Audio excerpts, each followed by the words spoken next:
Bienvenido a este espacio. Bienvenido a este espacio. No olvides seguirnos y compartir este material. Elpizain. Para la gloria de Dios. Para la gloria de Dios. Hola, bienvenidos a un episodio más de Elpizain Podcast para la gloria de Dios. En esta oportunidad estaremos dialogando con el profesor en Teología Bíblica Jesús Mendoza. Estaremos abordando ciertas preguntas que suelen ser un poco controversiales dentro del cristianismo. Todo lo que es la mitología del antiguo cercano oriente, ciertos pasajes que suelen ser un poco controversiales al momento de interpretarlos, de saber en sí qué significaban, por qué se llevaron a cabo ciertas cuestiones. Entonces lo estaremos dialogando con él, al igual que qué es el concilio divino, todo lo que rodea al mundo espiritual, este mundo donde habita Dios. Estaremos dialogando también acerca del concilio divino y entre otras preguntas interesantes que él nos va a ayudar a resolver ciertas dudas que a veces se pueden generar. Entonces, sin más que hablar, demos paso a Jesús Mendoza. Y bienvenido aquí a este podcast, y quise charlar contigo pues y hacerte ciertas preguntas que a veces Claro. pueden ser como complejas y controversiales. He escuchado algunos podcasts en los que has participado y la verdad que pues información muy interesante pues que uno desconoce, y que sé que también mucha gente normalmente desconoce, porque la mayoría de gente tiende a leer la Biblia muy literal, de una manera muy sencilla, y hay pasajes pues como un poco controversiales que a veces uno queda con la duda como que cómo fue esto, y uno lo va dejando pues como pasar, pero me parece pues que tienes como amplio conocimiento en ciertas cuestiones. Y Ok, vale. Gracias, Jimmy. También agradecido. Para mí siempre es un honor que me consideren para este tipo de actividades. Yo generalmente trato en lo posible de ser vamos a decirlo, un buen comunicador dentro de lo que cabe, porque yo sé que el área que uno toca dentro de la teología es una fibra sensible, sobre todo para las personas que son creyentes y que han basado su fe muchas veces en lo que dice la Biblia, ¿no? De hecho, bueno, yo la Biblia la tengo en tan alta estima que es básicamente el libro que más tengo, como pueden ver en la biblioteca. claro, Y sí, además de eso, digamos que mi interés ha sido muy genuino. Yo soy cristiano de nacimiento, mi familia es, por lo menos mis dos padres son evangélicos. Mi sí, novia es católica, pero mis dos padres son evangélicos. Una gran parte de la familia de mi papá es católica y lo que resta de la familia de mi madre son católicos. Mis hermanos sí son evangélicos, todos básicamente. qué Y bien, yo soy el mayor de todos, somos seis en total. Y la realidad es que ha sido un poco duro porque uno cuando es el mayor, pues le toca casi que vivir las novatadas de sus padres, ¿no? Entonces, bueno, mm, la realidad es que crecí en una familia bastante marcada de lo que es la oración, pedirle a Dios, todo eso. De hecho, yo soy cristiano, mucha gente tiene esa duda conmigo, pero no, en realidad yo soy cristiano, sí, fuertemente creyente, y además de eso yo soy de una línea bastante ortodoxa. De hecho, me identifico, yo no soy evangélico, eso sí, pero me identifico mucho con la rama ortodoxa. Eh, Puedo decir que tengo una inclinación fuerte al protestantismo, ¿cómo no? Porque después de todo, católico no soy, no me defino con esa denominación, pero sí me separé un poco de la raíz paternal en vista de que crecí en un ambiente evangélico que fue hasta cierto punto un poco problemático, ¿no? Porque desde muy joven tuve un interés por la teología, a mí siempre me gustó y es el área que yo enseño y es el área que yo estudio también, porque yo soy actualmente alumno en Escocia, en la capital de Escocia, Edimburgo. Yo estudio allá en el Seminario Teológico de Edimburgo. Eso es básicamente una de las grandes extensiones de la Universidad de Glasgow, la cual está justo al lado de la Universidad de Edimburgo. El punto es que estudiar en Edimburgo es estudiar en una de las capitales de la teología, cosas de Dios que me llevó hasta allá. Pero Qué la bien. realidad es que yo crecí muy cercano a la palabra, a la Biblia y también al querer entender conceptos, que es precisamente lo que yo estudio, el área de divinidad, todo lo relacionado con el mundo celestial, con el concilio divino, cosmología bíblica, el concepto de la deidad, mitología del antiguo cercano oriente, que es muy importante para entender muchas ideas. Bueno, todo eso, lo que es lo que la gente podría llamar la parte sobrenatural del texto, esa es la parte en la que yo he dedicado la mayor parte de mis estudios.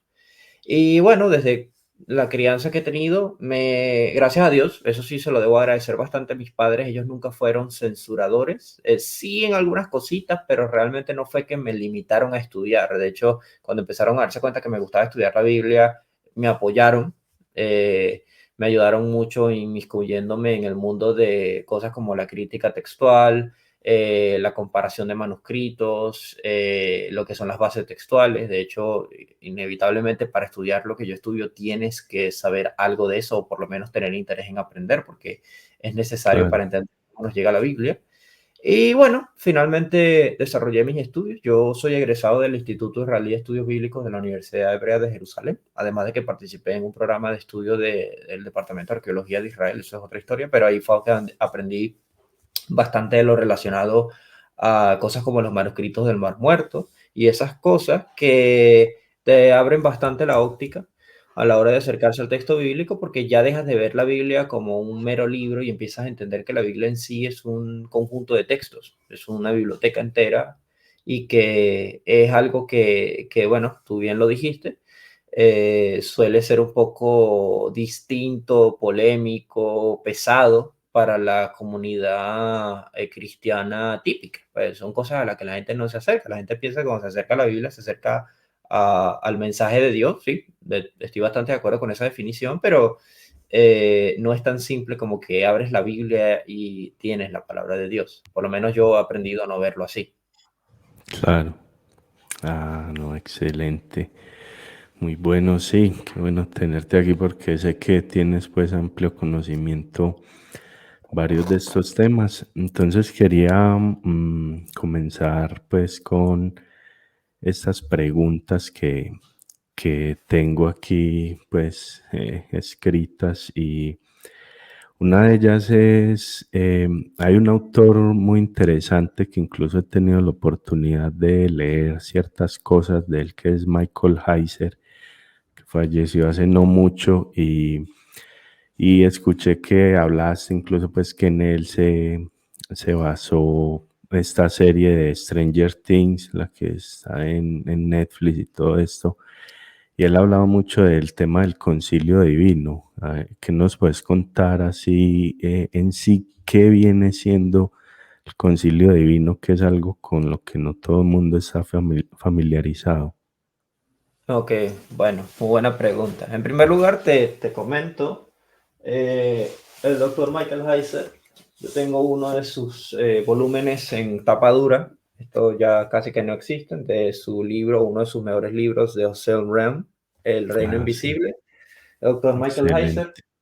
lo tengo con dedicatoria y todo del hermano que me lo dio. Estoy muy contento. A mí sí me entristeció bastante su partida, pero bueno, para todos los creyentes la muerte no es más que un paso más. Claro, Y la realidad es que sí, él fue muy influyente. No voy a decir, aquí sí soy bastante honesto, porque la gente piensa que cuando uno habla de Michael Heiser es como el único referente. No, de hecho el doctor Michael Heiser fue un pionero en meter el concepto del concilio divino, que es un concepto muy viejo en la academia, dentro del mundo evangélico, porque la realidad es que él, su público era más que nada la iglesia evangélica y el doctor pues logró meter poco a poco ese aspecto de la Biblia que la gente toca muy poco o poco entiende. Bueno, te puedo corregir en una cosa. Hasta donde yo sé, el doctor Michael Heiser no fue quien influyó el desarrollo de la serie de Stranger Things, sino que uno de sus libros está basado en Mm. explicar el concepto del inframundo Entiendo. a partir de elementos que plantea la serie. De hecho, ese libro se llama The World Turned Upside Down, que es como el serie. Yo soy muy fanático de Stranger Things. De hecho, yo tengo un llaverito que no está por aquí, pero bueno, yo tengo un Demogorgon de Lego chiquitico. Y la realidad es que The World Turned Upside Down, que sería el mundo al revés, acorde al libro, es una forma en la que el doctor Michael Heiser matiza esa explicación que plantea esta serie para explicar cómo más o menos funciona el inframundo y cómo hay una comunicación entre el mundo de los vivos y el mundo de los muertos. Eso es Mm. mucho de cosmología bíblica, que de hecho no está limitado simplemente al planteamiento que hace. El doctor Michael Heiser fue astuto de utilizar esa serie, ya que era una serie en auge, es una serie en auge, para poder explicar un poco el concepto de qué es el inframundo y demás. Pero sí, ese libro es muy bueno. Yo soy persona que no lo he básicamente empezado del todo. Tengo otros libros que más bien me he ido enfocando más en leer, como el libro de demonios, Demons, y el de Seal Rim, y uno de mis favoritos de él, que es uno llamado Reversing Hermon. Ah, sí. Pero volviendo a tu pregunta, ¿no? ¿Qué es el concilio divino? Bueno, el concilio divino, en palabras simples, es todo lo que envuelve el mundo celestial de entidades cósmicas que rodean a Dios. Básicamente, el concilio divino vendría siendo algo así como lo que a Dios lo rodea en el cielo. La gente piensa, o por lo menos así siento que lo que lo piensa mucha gente, que el cielo es algo así como algo vacío, en lo que solamente hay angelitos y está Dios. Exacto. Y bueno, está la Trinidad y están los ángeles, básicamente. Pero cuando uno analiza algunos textos bíblicos, como por ejemplo un texto muy polémico, pero muy directo, como el Salmo 82, se da cuenta de que de inicio este salmo habla de que Elohim precede la asamblea divina, en medio de los dioses juzga. Entonces allí te das cuenta, acorde a la traducción correcta, que es en medio de los dioses juzga, y el término anterior, que es precede la asamblea divina, se está refiriendo precisamente al concilio divino. O sea que Dios maneja este lugar como una especie de tribunal celestial, y en este lugar él propone situaciones que se discuten, se trabajan, se debaten entre los demás dioses y Dios. Entonces, claro, el problema de inicio que a la gente le surge es que cuando escucha esto dice, ya va, pero yo pensé que la Biblia hablaba de que solo existe un solo Dios. Bueno, Ujú. la discusión es mucho más simple. En realidad, el texto bíblico no dice que existe un solo Dios, sino que hay un solo Dios digno de devoción. Eso es el concepto de la monolatría. Básicamente, la monolatría es adoración exclusiva a una sola deidad, pero no necesariamente niego que existan otras, simplemente las otras no son relevantes para mi devoción. Entonces, el concilio divino vendría siendo esa asamblea celestial que rodea a Dios, donde Dios generalmente tiene contacto, discusiones, planteamientos con las otras entidades cósmicas que le rodean. Entiendo, qué bien. Y eso me lleva a otra pregunta que es si Israel era enoteísta o politeísta. Yo he leído algo así, pero mucha gente dice lo que tú acabas de decir, que siempre ha sido un solo Dios solamente y por debajo pues ángeles y todo esto. ¿Qué nos podrías decir de Israel? O sea, en un comienzo el pueblo hebreo, todo esto, en un principio ellos eran politeístas. ¿Cómo era esa cuestión? Bueno, aquí hay dos cosas que hay que analizar a la par. La primera es Israel como nación, pueblo de personas reales, porque es que este es el detalle. Cuando la gente habla de Israel, citando al doctor Adolfo Royman, él es el curador del Museo del Libro en Jerusalén. Él comenta, él es un judío hasta donde sé caraíta, especializado en lo que es los manuscritos del Mar Muerto, y bueno, en la escuela de Alejandría hemos tenido la dicha de tenerlo. Yo, por si acaso no lo mencioné anteriormente, yo soy profesor en el área de divinidad en la escuela de Alejandría. Ujú. Él dice mucho que hay gente que tiene la extraña idea de que Israel pareciera que se hubiese desarrollado en la luna, una cosa así. Mira, pum, cayó en la tierra y listo, nunca. Y la realidad es que cuando uno ve la historia de Israel, sobre todo con lo más importante que es la arqueología, lo que la arqueología ha descubierto, Israel no era un pueblo muy distinto al resto de los pueblos que les rodeaban, porque es que de por sí, si Israel de verdad hubiese sido un pueblo tan monoteísta, que para empezar, no, el monoteísmo no existe casi en ningún lado del mundo antiguo, existe monolatrismo y existe enoteísmo, si acaso, pero no existe un monoteísmo, no es la creencia exclusiva en una sola deidad, para nada. Israel no habría sido un pueblo realista. O sea, si yo digo ahorita, bueno, no, es que Israel realmente siempre tuvo un solo Dios y no aceptó la existencia de otros dioses, eso es inverosímil a la época. La época en la que Israel se desenvuelve, todo lo que Israel conecta, por ejemplo, Israel pasa por Egipto, si creemos obviamente en el relato del Éxodo, si creemos en lo que nos cuenta la historia de Moisés, o si creemos en los patriarcas, Israel pasó Mesopotamia, Egipto, Canaán. Esos tres lugares ya tenían cultura, esos tres lugares ya tenían un desarrollo, tenían lenguaje, tenían comunicación, y eso incluye las creencias. Yo, por ejemplo, yo soy venezolano, yo nací en Venezuela, pero yo me mudé a los 19, 20 años a Escocia. Actualmente tengo 26 años y yo pues estuve 6 años en Europa. Y por más que sea algunas cosas de la cultura escocesa, no de forma muy directa, porque después de todo yo no fuera que me la pasaba metido rodeado de escoceses todo el tiempo, pero sí hubo algunas cosas que se me pegaron. Por ejemplo, mi acento se neutralizó, no se me nota tanto que soy venezolano, tal vez un poco Ujú. en algunas expresiones, pero se neutralizó mi acento. Otra cosa fue que influyó bastante en mi forma de entender el concepto bíblico de Dios y todo eso, el arte, la forma de vestir. Yo empecé a vestir en un estilo muy inglés, en Venezuela era un estilo no muy definido, pero en Escocia fue que lo empecé a definir, la forma de comunicarme, un poco la forma de comportarme en la calle. Cosas que pueden ser un poco, vamos a decir, tontas, pero que te das cuenta que inevitablemente, y estuve solo 6 años, o casi, porque 5 y algo, viviendo allá. Ahorita estoy en Lisboa viviendo con mi novia acá en Portugal, y el detalle es que hay cosas que a uno se le pegan por la cultura, cosas buenas, las cosas malas, pues obviamente las rechazas. Pues imagínate eso, pero extrapólalo a muchos años viviendo en distintos lugares, muchos Claro, años. ¿Qué sucede? Si hipotéticamente yo me caso con una escocesa y no con una portuguesa, que por sí con la portuguesa tendría muy buen ejemplo. Si yo, bueno, sí, vamos a usarla ya de ejemplo. Si yo me termino casando con ella, yo voy a empezar a gustarme su comida, sus canciones, su cultura, al igual que ella absorbe la mía. Ella tiene jergas mías, dice cosas de los venezolanos, le gusta la comida venezolana. Eso es natural en el intercambio cultural de cualquier tipo de sociedad. Eso es totalmente normal. Lo que pasa es que en Latinoamérica a veces existe una especie de burbuja mental de que, bueno, no, es que Israel Dios le prohibió, sí, pero una cosa es que Dios lo prohibió, otra cosa es que le hagan caso. Entonces, sí, inevitablemente, Israel se vio afectada por la cultura. Bueno, eso no afectada en un mal sentido, simplemente tomó ideas culturales. Entonces, esas ideas culturales le hacen ser muy parecido a las culturas. Tenemos unos buenos ejemplos, que es que la arqueología ha descubierto una serie de dracmas de la época de la monarquía. Esto, un dracma es una moneda de cambio. dracmas. Y estos dracmas se van a dar cuenta, yo los enseño mucho en mis diplomados y en mis cursos, que tienen descripciones hebreas al estilo del lenguaje paleohebreo o fenicio, como quieran llamarlo, y los dibujos en los dracmas son de, por ejemplo, serafines, y los serafines son cobras aladas al estilo egipcias, o un faramayar, que es el sol con las alas, que eso de seguro lo han visto en Egipto.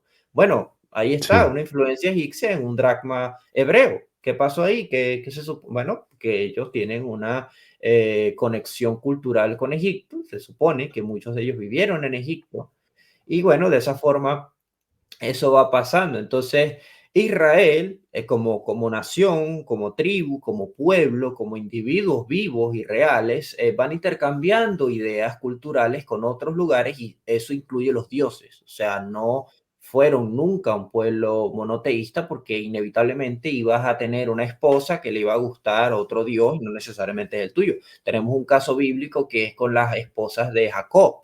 Las esposas de Jacob, después de que Jacob se las lleva de que es casa de su padre Labán, si mal no recuerdo, él tenía dos esposas, Raquel Labán. y Lea. dice que Raquel le robó los terafines a su padre. Un terafín es algo así, esto es un ídolo casero. Esto es mi pequeña estatuilla de arcilla del dios Marduk. Entonces, esto Sí, básicamente sería lo que sería un terafín. Aquí tengo otro que es del dios El, del panteón cananeo. Estas yo las hago porque a mí me gusta mucho hacer figurillas con las. interesante.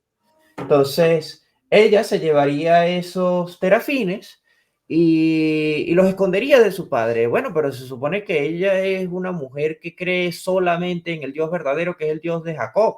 Pues no, en realidad ella seguía teniendo sus dioses. Lo que pasa es que Jacob tenía el suyo y eso le influenció a ella, como también en algún punto él se dio cuenta que ella tenía devoción por sus divinidades y finalmente hay una parte en el libro del Génesis donde Jacob se lo recrimina, le dice, saquen de en medio de ustedes a sus dioses. Eso tiene que ver precisamente porque sabía que ellas tenían otras divinidades. Entonces eso pasa Claro. ahí y eso pasa mucho a lo largo de toda la historia del texto bíblico, porque si eso no fuese así de natural, de verosímil con la realidad, no tendríamos algunos casos como los casos del profeta Elías. Por ejemplo, el profeta Elías tenía conflictos con los sacerdotes de Baal. ¿Pero por qué? Bueno, básicamente porque los sacerdotes de Baal preferían adorar a Baal y no a Yahvé. Y eso tiene sentido, considerando que ellos creen en más de un Dios. ¿Me explico? Sí, excelente. Entonces, podríamos decir también que la revelación de Dios se va dando como de una manera progresiva y decir también como que Jesús le da esa restauración a lo que era quizá las religiones antiguas, o sea, se ve como más revelación ya con Cristo como una restauración, o qué podríamos como pensar en ese aspecto. Bueno, fíjate, yo aquí tengo que ser muy tajante. Algo que en la academia se maneja con bastante honestidad y que hay que ser muy directo es qué pensaban los autores del Nuevo Testamento respecto a Jesús, ¿ok? Jesús de Nazaret.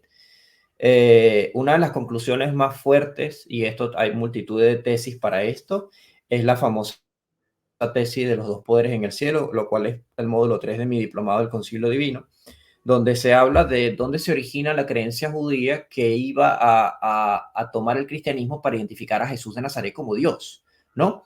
¿Y qué sucede aquí? Cuando ellos identifican a Jesús con Dios, no lo identifican con el Dios Altísimo, no lo identifican vamos a llamar, con el Lión, que es el texto, es el término hebreo que se aplica al Padre de los dioses, sino que identifican a Jesús con el mismísimo Yahvé, con el Dios de Israel. Ellos creen que Jesús es la encarnación física de Yahvé. Esa es la fe primaria del cristianismo. Jesús es Dios, pero Jesús no es el Padre. Jesús no es la entidad paternal del concilio divino que bien reflejada se ve en la Biblia hebrea. Se le llama Elohim, se le llama el León, el Dios Altísimo.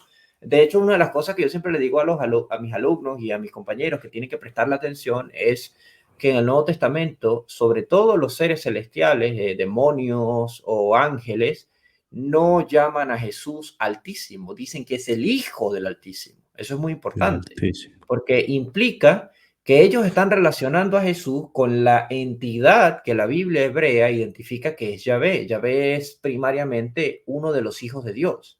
¿Cuántos hijos tiene Dios? Bueno, tenemos un término muy interesante en el Génesis capítulo 6 o en el Salmo 29 al principio, o el Salmo 89, o Job capítulo 1, capítulo 2 y capítulo 38. Hay una frase que se repite mucho en la Biblia hebrea que es Benei Ha Elohim, o Benei Elohim, o Benei Elim. Este Es, término significa literalmente hijos de los dioses. Eso es lo que significa, hijos de los dioses o hijos de Elohim. La gente prefiere traducirlo hijo de Dios, pero a mí no me gusta porque genera un conflicto con la frase en el Nuevo Testamento. Pero realmente es que este término lo que está diciendo es hijos de la categoría de Elohim, es un estado constructo, eso te lo enseñan en hebreo básico, donde lo que implica es los hijos de la categoría de Dios, que son dioses, básicamente. Entonces son seres celestiales. Esos seres que aparecen en Génesis 6, que tienen una mezcla sexual con las mujeres humanas, por ejemplo, se les llama hijos de Elohim. ¿Y qué es lo interesante del término hijos de Elohim? que implica que Dios tiene varios hijos, que Dios tiene muchos, un grupo de ellos, ¿no? Y este grupo de hijos que tiene Dios son seres celestiales, son divinidades de menor categoría, pero hay uno de ellos, uno solo, al que la Biblia insiste que es único, que sería Yahvé. Este hijo de Dios es el que el Nuevo Testamento llama el unigénito Hijo de Dios. El término monógenes en griego significa de única genética o de única especie. Eso es algo que explica el doctor Michael Heiser, pero en realidad lo explican muchos otros eruditos como Larry Hurtado, Michael Bird, por ejemplo. Son otros que también han explorado ese concepto. Dice, ¿de dónde viene la raíz trinitaria de que Jesús es Dios y de que Jesús es el unigénito Hijo de Dios? Bueno, viene de ahí precisamente, de que Yahvé es el único hijo engendrado de Dios. Los demás son creados, son dioses, vamos a llamarle subordinados a la creación. O sea Entonces, nosotros tenemos el concepto de que cuando se menciona Yahvé es el Padre, o sea que eso sería algo que no, porque bueno, Jesús vemos también que él nunca menciona a Yahvé, Jesús nunca menciona como que el Padre fuera Yahvé y a veces la gente habla de ese tema, entonces interesante eso que dices que Yahvé sería el Hijo unigénito. Sigue ahí desarrollando y me respondes. claro, claro. Bueno, eso que dices sí es importante porque la creencia arcaica de Israel, aquí hay una cuestión que hay que entender y eso se sabe tanto por arqueología, por la misma referencia bíblica. La creencia arcaica de Israel, es decir, las referencias más antiguas que tenemos del texto bíblico, es que Yahvé es contado como el hijo de Elión, el unigénito hijo del Altísimo. Por ejemplo, tenemos un ejemplo muy bueno, una recuperación textual gracias a los manuscritos del Mar Muerto, es uno de los fragmentos del libro del Deuteronomio, habla de que en Deuteronomio capítulo 32, versículo 8, dice, cuando el Elión, cuando el Altísimo dividía a los humanos, dividía a los hombres, a los hijos de Adán, conforme a su número, dividió las naciones conforme al número de los Benei Elohim, dividió a los hombres conforme al número de los dioses, traducen muchas Biblias. ¿Qué sucede acá? El término que aparece allí en el manuscrito de Qumran, que está respaldado por la Septuaginta, está respaldado por el capítulo 17, versículo 17 del libro de Jesús ben Sirach, que es el libro de eclesiástico en la Biblia católica, y en otros textos como incluso el Targum de Pseudo Jonatán hace una referencia interesante a ese texto, dice que Dios dividió a la humanidad esto se refiere a la Torre de Babel, en 70 naciones y a cada nación le asignó un dios patrón. Estos dioses patrones serían, pues, los hijos de Elión, los hijos del Altísimo. Aparentemente, según el texto, uno de esos dioses, Yahvé, heredó a Jacob, heredó a Israel. Por eso es que Yahvé es el Dios de Israel y no el Dios de Moab y no el Dios de los filisteos y no, sino que es solamente el Ah, Dios de Israel. Entonces, esa es una herencia que le da a él. Pero luego nos encontramos con que hay otros textos bíblicos donde a Yahvé se le llama Yahvé Elión en algunos de los salmos. ¿Qué sucede aquí? Bueno, tú dijiste una palabra muy interesante, revelación progresiva. A mí me gusta llamarlo académicamente teología en desarrollo. Es básicamente lo mismo, que plantea que Dios manifiesta su identidad paulativamente a lo largo de la Biblia de distintas maneras. A una forma en la que obviamente los narradores bíblicos la puedan entender, porque este es el problema. La gente cuando piensa que la Biblia se inspiró por Dios, piensa que Dios la dictó, y Dios no la dictó. Dios le movió a ellos, a los escritores bíblicos, cómo acomodar la historia para que ellos pudieran entenderla en su contexto, en el contexto de ellos. Entonces, sí. te vas a encontrar con que en Génesis, Yahvé no aparece, o sea, aparece obviamente acorde a que el texto dice aquí está Yahvé, pero por ejemplo, Éxodo capítulo 4 o 6, si mal no recuerdo, 6 versículo 4 o 4 versículo 6, uno de los dos es, le dice Yahvé a Moisés, a Abraham, Isaac y a Jacob, yo no me manifesté con mi nombre Yahvé, a ellos me di a conocer como el Shaddai.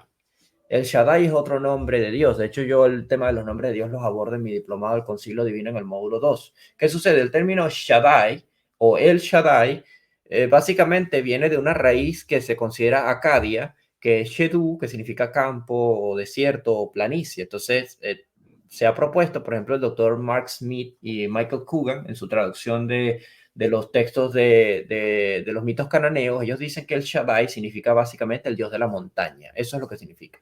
Entonces, otros dicen que en realidad se refiere al dios del campo salvaje, otros dicen que es el dios del desierto, pero no desierto de arena, sino desierto de donde no hay gente, pues de Exacto. digamos un valle.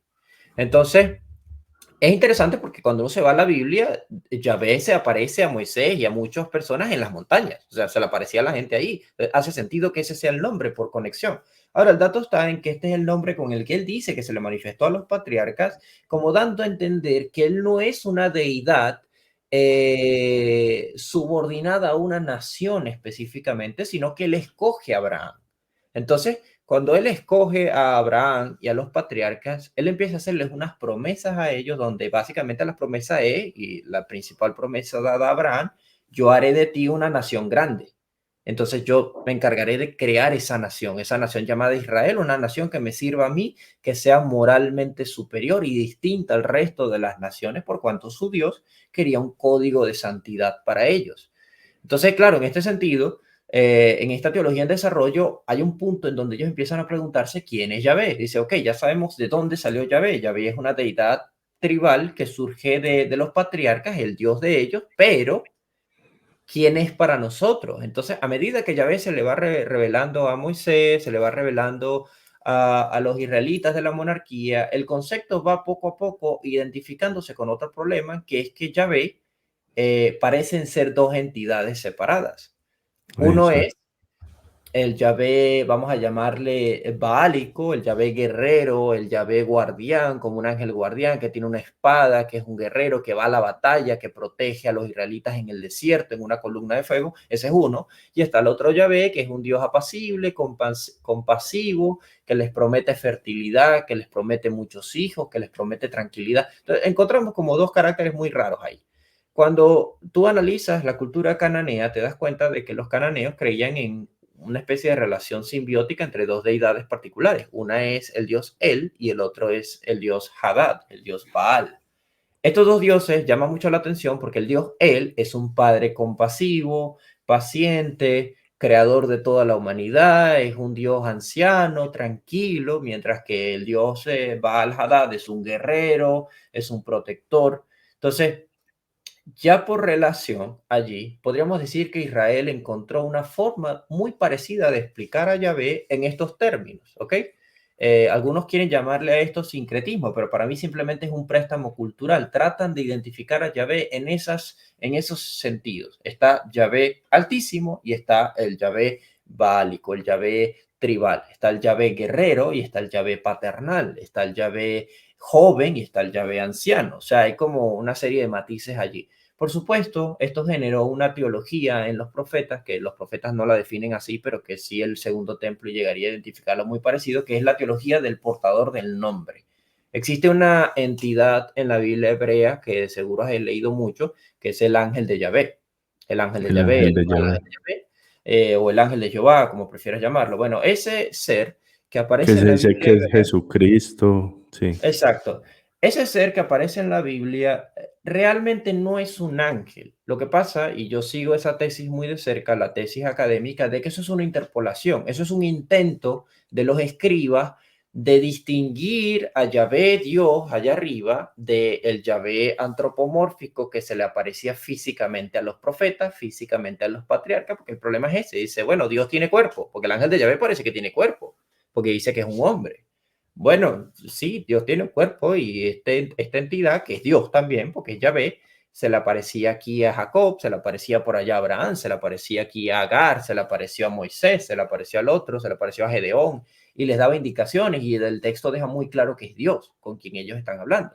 Entonces, este es el que el libro de Éxodo llamaría el portador del nombre. Dice, he aquí yo envío mi ángel delante de ti, mi mensajero. Guárdate en su palabra porque mi nombre está en él. Entonces, da a entender que Yahvé parece que presta su nombre, pero esta vez no es una cuestión terminológica, sino ontológica. Yahvé presta su identidad. Eso es lo que significa lo del nombre. Entonces, cuando llegamos al Nuevo Testamento, Jesús empieza a explicar eso precisamente, aclarando que él y el Padre son uno por el nombre que tienen en común. Yo y el Padre somos uno. Haz que ellos sean uno como tú y yo somos uno en tu nombre.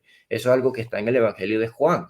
Entonces, cuando uno llega a ese punto, y además si lees las epístolas de Judas o la epístola de Pablo, te vas a dar cuenta que ellos identifican a Jesús con Yahvé en el desierto.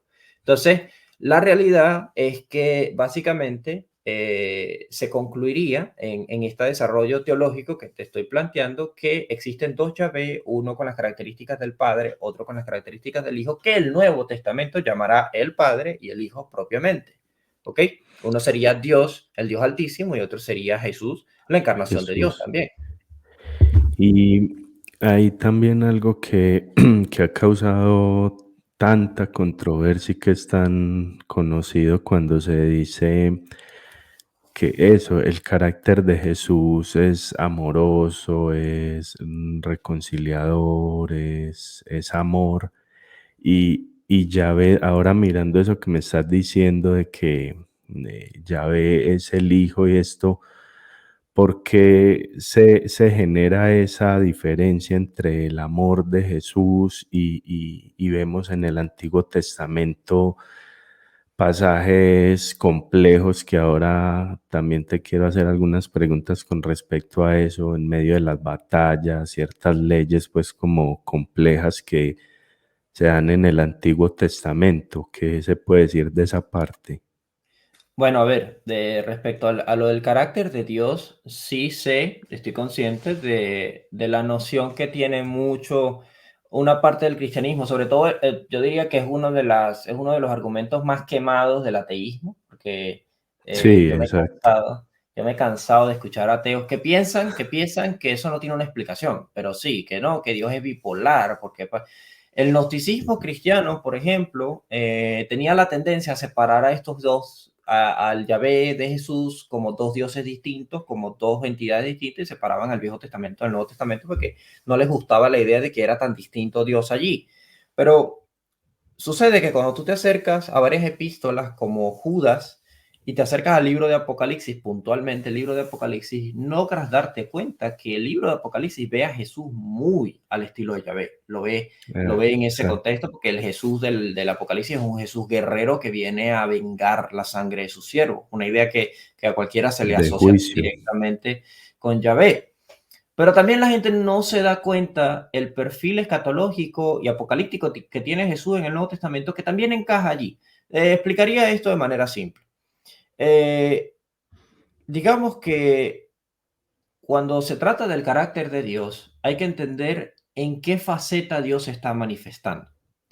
Eh, por ejemplo, te tropiezas con un Dios que expulsa a Adán y Eva en el Génesis por una cuestión que esto tiene mucho que ver con el concilio divino, pero es más amplio de lo que parece.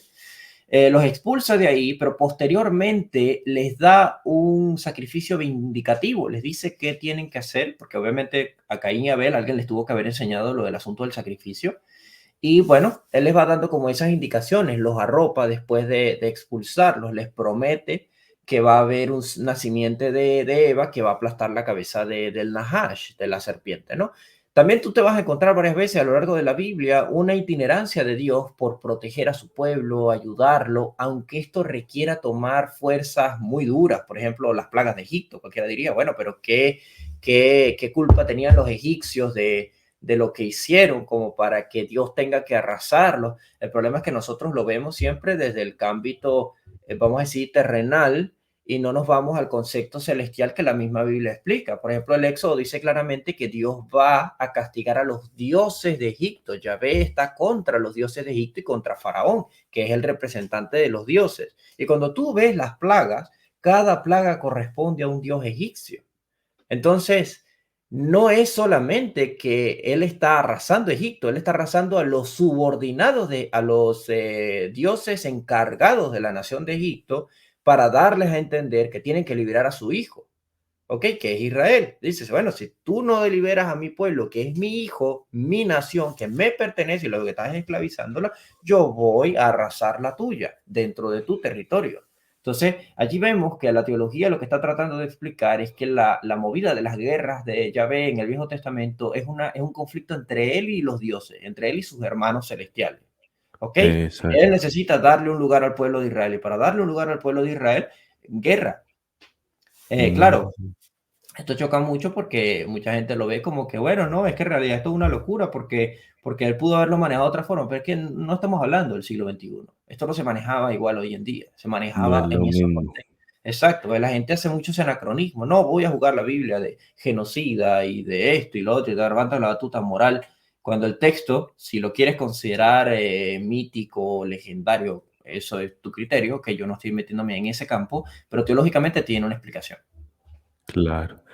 Y entonces, por esa misma línea, pudiera uno dar respuesta a algo también que es ya tan trillado, de que por qué en estas leyes Dios mandaba asesinar bebés, mujeres, ancianos, cuando mandaba arrasar con todos estos pueblos, con Canaán. También, o sea, serían en ese mismo aspecto de que habían momentos en que Dios tenía que usar ya más la fuerza, por decirlo de esa manera. Bueno, primero hay que discutir dos cosas, ¿no? Tú te vas a encontrar en el ámbito cristiano, estoy hablando dentro de la academia, la parte cristiana, con dos conflictos. El primero es el que plantea que esto puede ser una hipérbole, o sea, que esto puede ser una exageración, es una forma de decir hoy en día, no quiero que ni uno quede de pie. Obviamente no te vas a asegurar de que todo Sí. el ejército quede exterminado, pero cuando dices ni uno quede de pie es una forma de decir que ninguno de ellos se atreva a levantarse de vuelta, o sea, o cuando dice, mira, yo vi a mi papá, venía molesto, lo que venía era cortando cabezas, ¿no? Esa es una frase que usan mucho en mi país. Bueno, Ah, sí.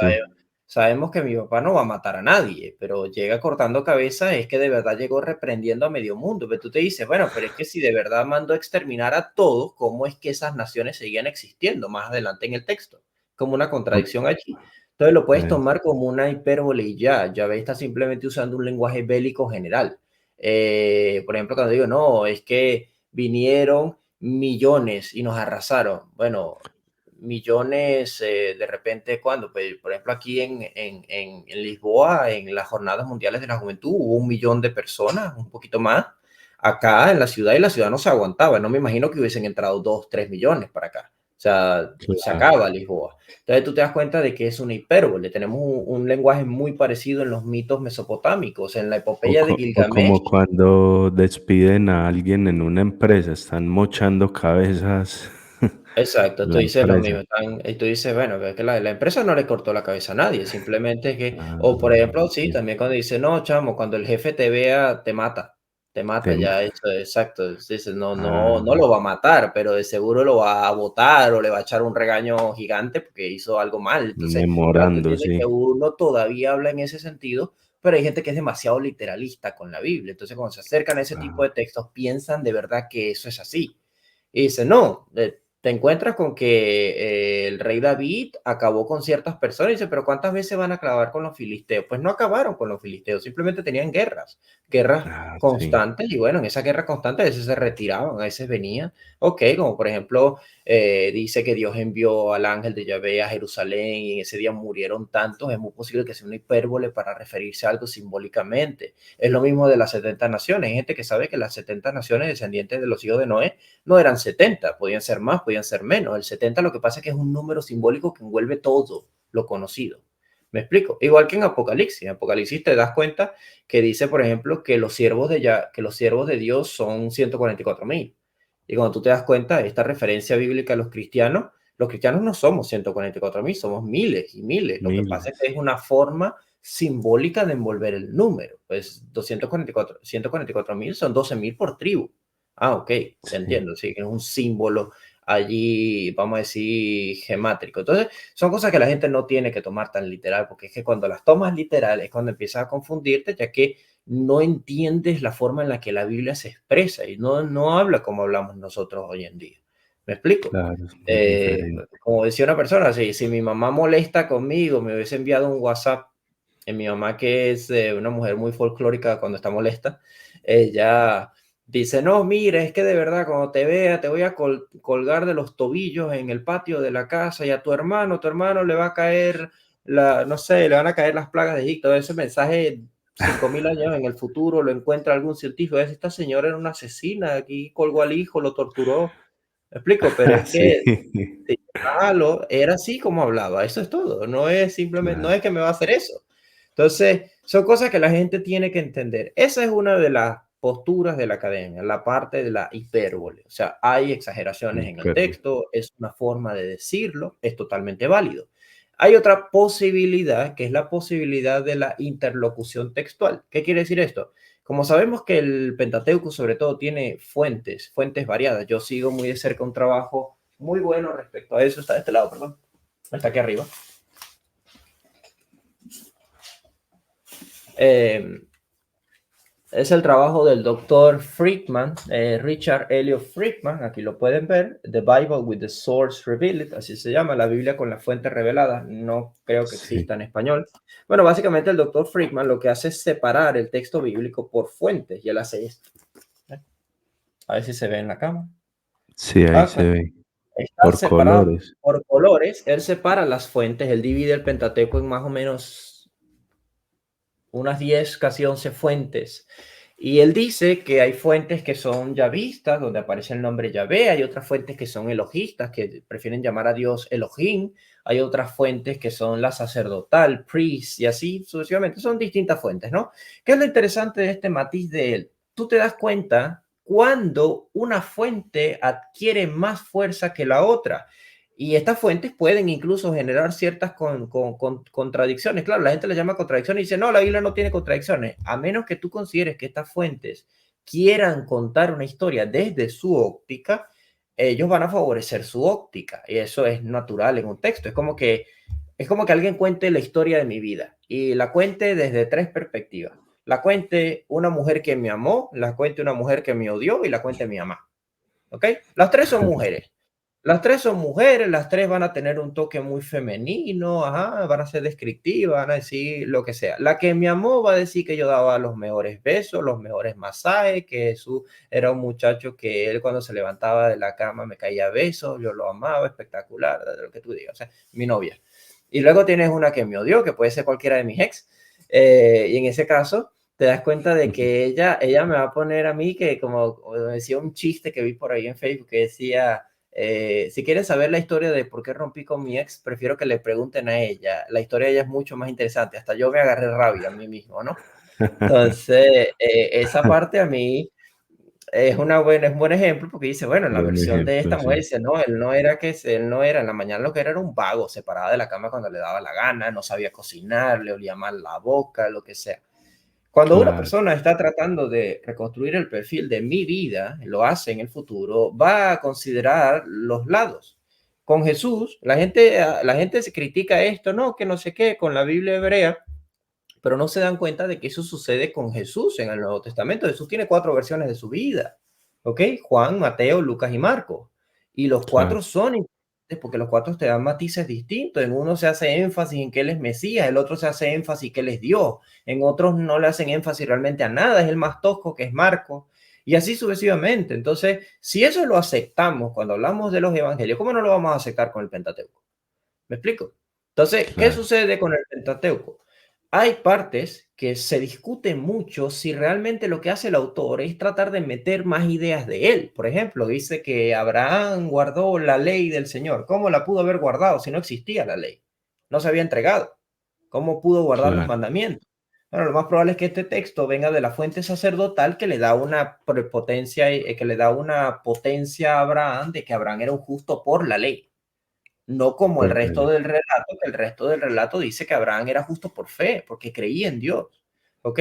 Y cuando uno se va al texto del Nuevo Testamento, te das cuenta que insisten en eso, sí, Abraham es un ejemplo de fe, no de una persona atenida a la ley, ¿ok? Era como que ni siquiera el nuevo perfil de Abraham, pero sí reconocen el texto, ¿me explico? Entonces, eso pasa. Y con el caso de Levítico, una de las cosas más interesantes es lo de considerar si realmente el libro de Levítico, una gran parte del libro de Levítico es metida de mano de los sacerdotes.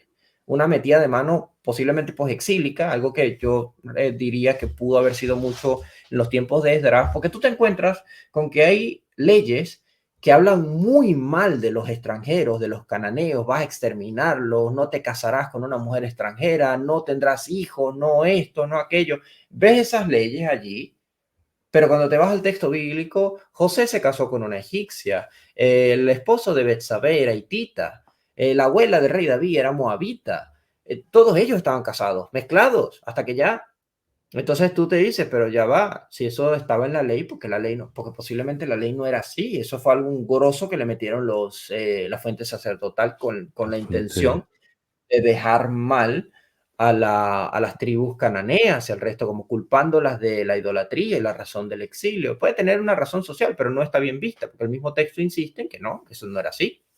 ¿Me explico? Algo he escuchado también que algunas de las leyes del Levítico, eh, por ejemplo, como ojo por ojo, diente por diente, que las toman como de otros pueblos. ¿Cómo es que surge eso? Yo en ese caso te recomendaría, más adelante, si quieres, hay un amigo que está sacando su doctorado en Edimburgo, en la Universidad de Edimburgo, un amigo, hermano, cristiano también, al que yo quiero mucho, se llama Luis Quiñones Román. Él le ha metido mucho, porque muchos de sus trabajos se basan precisamente en violencia sexual contra la mujer en la Biblia hebrea, y él aborda las leyes levíticas desde las leyes cuneiformes de Mesopotamia, del Código de Hammurabi, de los cananeos. Él aborda eso desde allí. No sé si toca las leyes egipcias, creo que sí, a lo mejor, pero él sabe eso, que sí, que las leyes Mm. de Levítico muchas vienen de las leyes cuneiformes de las otras naciones. Ah, entiendo, entiendo. Bueno, ya así en este tramo final, unas preguntas también que son porque yo lo quise, este podcast lo quise llevar mucho a lo que es controversial, porque como hablamos ahora, a veces cansan los ateos, que a veces es como muy infantil ciertos argumentos así con respecto a qué tan violento es. Entonces por eso fue que lo basé como más en eso. Por ejemplo, ¿qué nos podrías decir en versos como Primera de Reyes 22, 19, 23, cuando Jehová dice que quién inducirá a Acab, por qué si Dios no miente allí, por qué dice que Jehová puso espíritu de mentira en la boca de los profetas de Acab? Eso cómo se... Bueno, eso es muy importante porque ahí es donde empiezas a darte cuenta cómo funciona la interacción del concilio divino. Ese es un muy buen ejemplo. De hecho, yo tengo acá tengo aquí el comentario de Segunda de Crónicas, donde se repite ese relato de Micaías, donde el profeta Micaías es el único que le muestra la verdad al rey Acab. Y le dice eso, ya que al rey Acab le estaban mintiendo sus profetas, más Micaías no, y a él se lo obligó, y bueno, Acab no quería hablar con él porque dice, este hombre nunca me desea nada bueno, me desea siempre mal. Entonces, en esa disputa, Acab, Micaías le cuenta al rey Lode que efectivamente él había visto a Dios y que había visto el concilio divino. Eso fue lo que a él lo colocó como un profeta genuino, porque todos los profetas en el Antiguo Testamento y también ideas del Nuevo Testamento tienen que haber pasado por el concilio divino para poder profetizar, tienen que ser enviados por el concilio divino. Ese es el caso de Isaías, cuando dice, ¿quién irá por Sí. nosotros? Y es Isaías el que se ofrece, ¿no? Cuando tú vas al caso que me estás planteando en Reyes y que también está en Segunda de Crónicas, tú te encuentras con que Yahvé, precisamente haciendo, vamos a decir, ejerciendo su labor como la cabeza del concilio, como rey, porque tú te das cuenta de una cosa, si realmente los dioses no existen, ¿por qué la Biblia dice en Deuteronomio que Él es Dios de dioses? ¿Me explico? Es Rey de Claro. reyes, Señor de señores, pero también es Dios de dioses. Esa frase también se repite en el libro de Enoch. Entonces, y en el Ujú. libro de Enoch también tenemos muchos ejemplos muy particulares de todo este tema, pero el libro de Enoch es del segundo templo, así que no lo vamos a tocar. En Segunda de Crónicas y en el caso de Reyes, sucede, es el mismo caso, solo que está repetido, ¿no? Contado por dos fuentes distintas. Bueno, hablando de fuentes, ahí tienes dos versiones de la misma historia. Entonces, ¿qué sucede? Yahvé está hablando con los seres celestiales, está hablando con los dioses. Acorde a la descripción, dice que tiene dioses a su izquierda y a su derecha estaba todo el ejército de los cielos. Y Yahvé pregunta, ¿quién inducirá a Acab para hacer que caiga? ¿Qué sucede? El concilio divino, una de las cosas que se marca en este pasaje, se marca en Zacarías capítulo 3, se marca en el libro de Job, es que consiste en un diálogo. Por ejemplo, tenemos en Génesis 1:26 que Elohim habla con los dioses y dice, hagamos al hombre en nuestra imagen y semejanza, pero la acción la ejerce Dios, él simplemente los hace partícipes.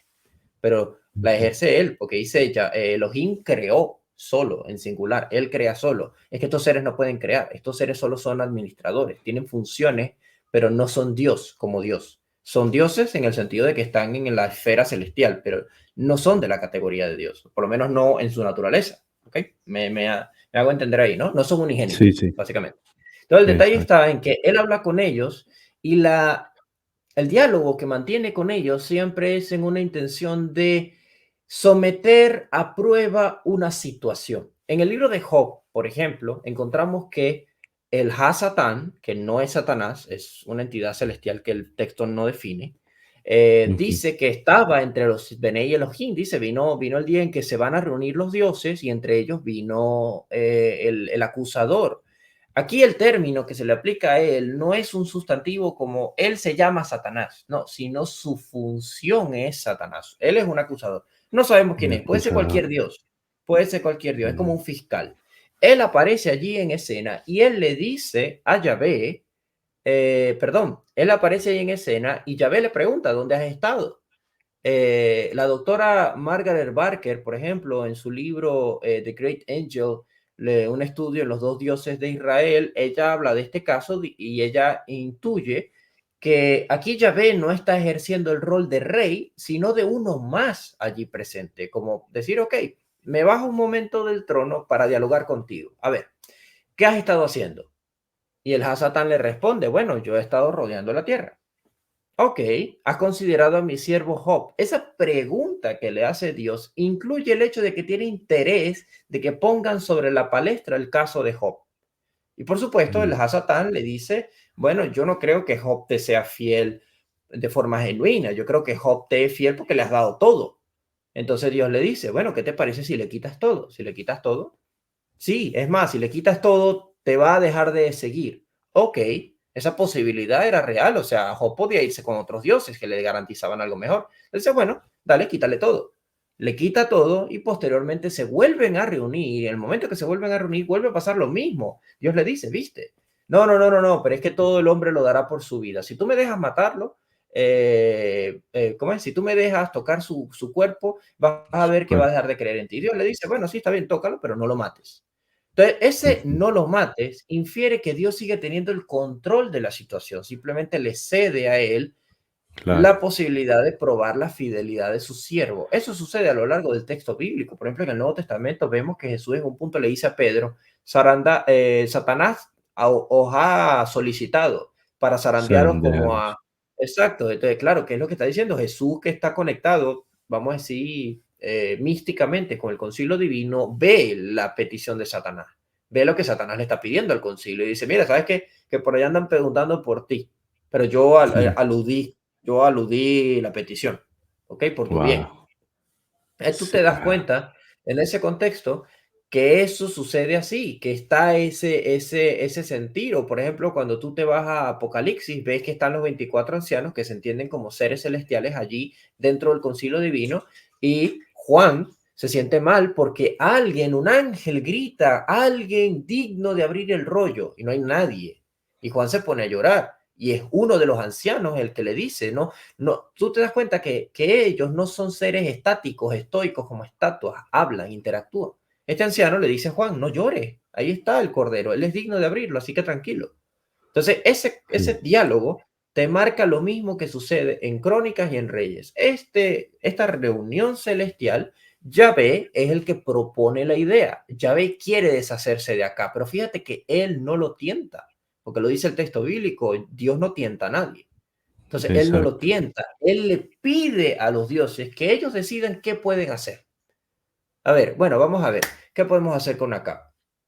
Entonces, Claro. claro, Dios tampoco puso, ¿cómo es? Dios tampoco es mentiroso ni influye a la mentira porque realmente él no fue el que hizo mentir a los profetas. Uno de los espíritus se ofreció, uno de los dioses se le presentó y le dice, Ellos. yo puedo ser espíritu de mentira. Entonces Dios le delega, ok, dale, tú vas a hacer y vas a vencer. O sea, la última palabra la tengo yo, adelante, te va a ir bien. Entonces ahí tú te das cuenta de Sí. que esa forma de interactuar del concilio divino hace que Dios sea justo y a la vez congruente con su carácter, porque te das cuenta que muchas veces la maldad en este sentido teológico bíblico en general, no se origina en Dios, se origina en la forma en la que se aplica la justicia, por ejemplo, por parte de los dioses. Tú te das cuenta que el Salmo 82, que es Dios el que se está dirigiendo a los dioses de manera dura y le dice, ustedes no juzgan con justicia a las naciones. ¿Hasta cuándo seguiréis siendo injustos con las naciones?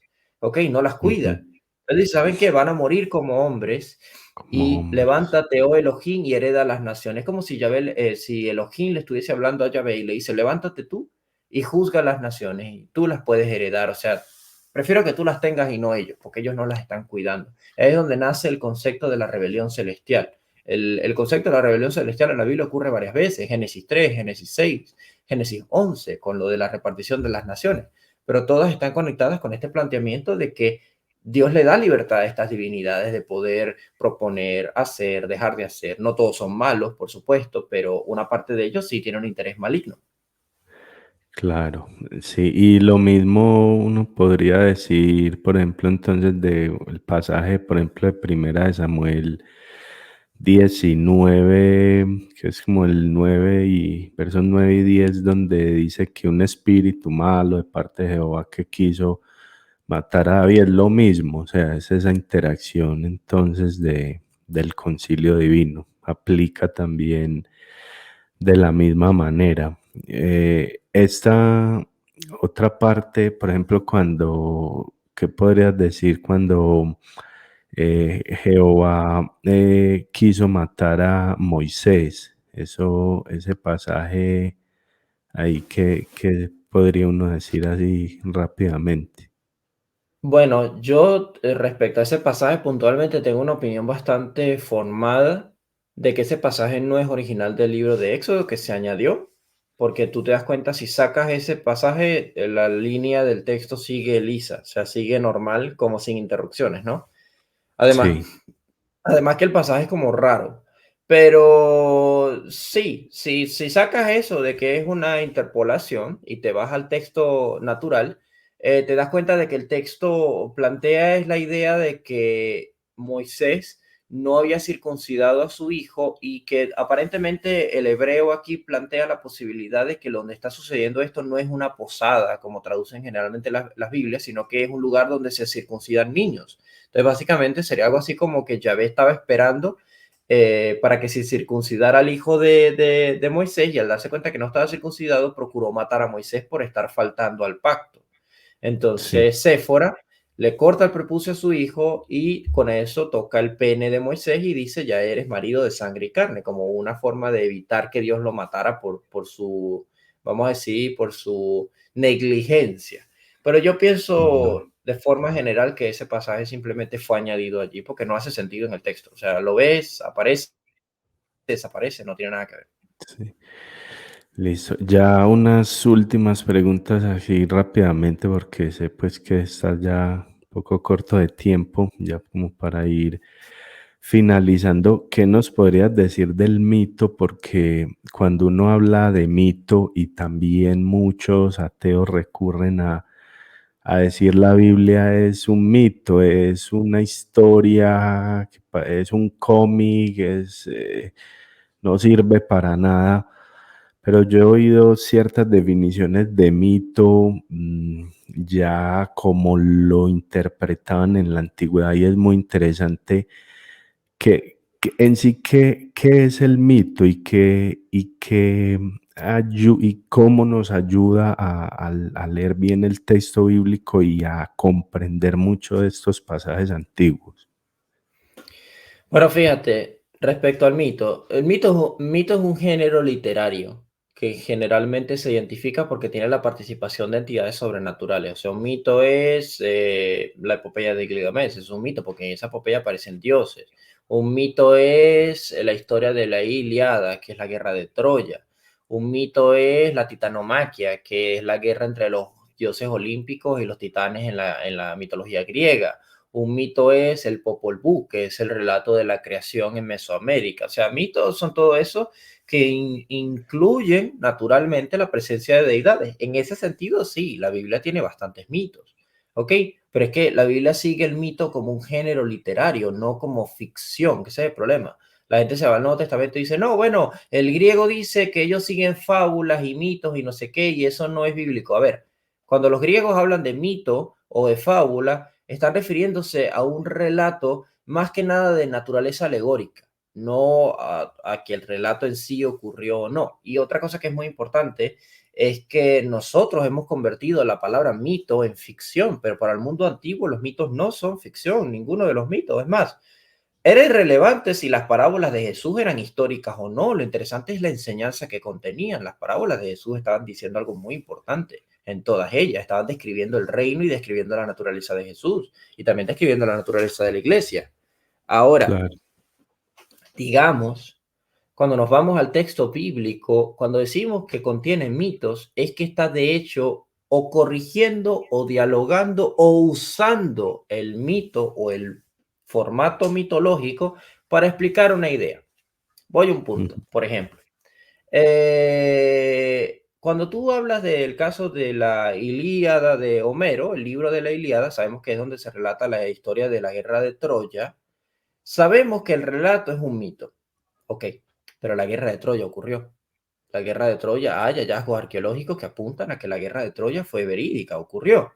Ese es un mito, la Ilíada, cómo ocurrió la guerra, que si el dios no sé qué hizo aquello, la guerra también se intuye, empieza con la manzana de la discordia de la diosa, eh, creo que ella se llama Erish, y esta diosa tiene una manzana de oro que dice a la diosa más bonita, entonces era que es la esposa de Zeus, Atenea, que es la diosa de la valentía, y Afrodita, que es la diosa del sexo. Las tres empiezan a discutir por la manzana y finalmente Dios decide, Zeus, perdón, decide que para que no se forme un conflicto, una trifulca entre ellas, vamos a ver si hay un juez imparcial que pueda escoger. Y ellos escogen a Paris de Troya.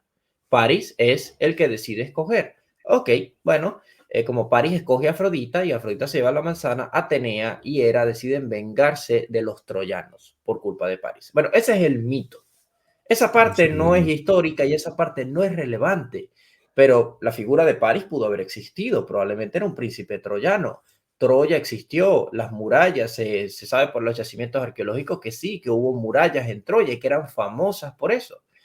Eso lo que te muestra es que detrás del mito hay algo llamado mitema. Mitema es la base del mito. ¿Qué está hablando la base del mito? De algo constante, la guerra entre una nación y otra por algún motivo. Otro mitema famoso es el diluvio. Tú vas a encontrar miles de mitos a lo largo del mundo que hablan de un diluvio universal. ¿Ok? Ujú. Otro mito con un mitema recurrente. Un mitema recurrente es el Chaos Kampf. El Chaos Kampf es un término alemán que está hablando del caos, del término del caos primordial, donde hay un monstruo marino que trata de destruir a un dios que representa el orden. En este caso tenemos el caso de Marduk, que se enfrenta contra Tiamat, la guerra del caos. En la Biblia está lo mismo. En la Biblia está Yahvé contra Leviatán. Entonces, Ujú. eso es Mm. un concepto mitológico que es un mitema, y ese mitema es común. El mitema plantea la idea de que del caos que existía en el principio surgió la vida. La vida surgió porque un Dios permitió que de ahí surgiera la vida. De hecho, cuando tú te vas a Génesis capítulo 1, es básicamente lo que está diciendo el texto, que Dios en 6 días sacó la vida del caos. Entonces, Claro. todos estos conceptos te están hablando de mitos, pero no necesariamente te están hablando de una mentira, te están hablando de algo que es muy importante, que es la base de tu historia, ¿ok?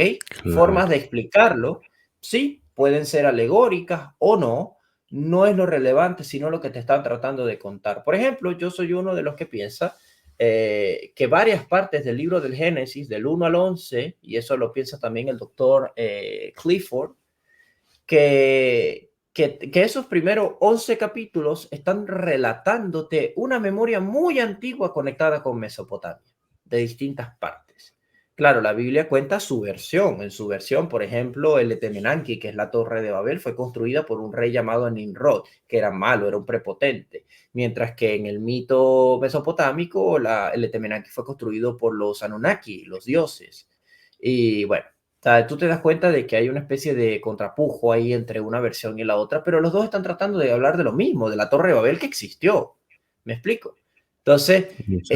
el problema cuando la gente se acerca al concepto del mito es que piensa que le está llamando a la Biblia ficción y no, la Biblia te está contando una historia, pero te la está contando en un formato mitológico. Por ejemplo, hay un muy buen ejemplo en el libro de Josué, que es el ejemplo del sol, cuando el sol se detuvo en medio del cielo y la luna también. Y lo interesante es, acorde a uno de los profesores de la Escuela de Alejandría, eso lo han comentado varios académicos, que puede, uno de los postulados es que puede estarse refiriendo a un, ¿cómo se llama? Puede estarse refiriendo a un eclipse.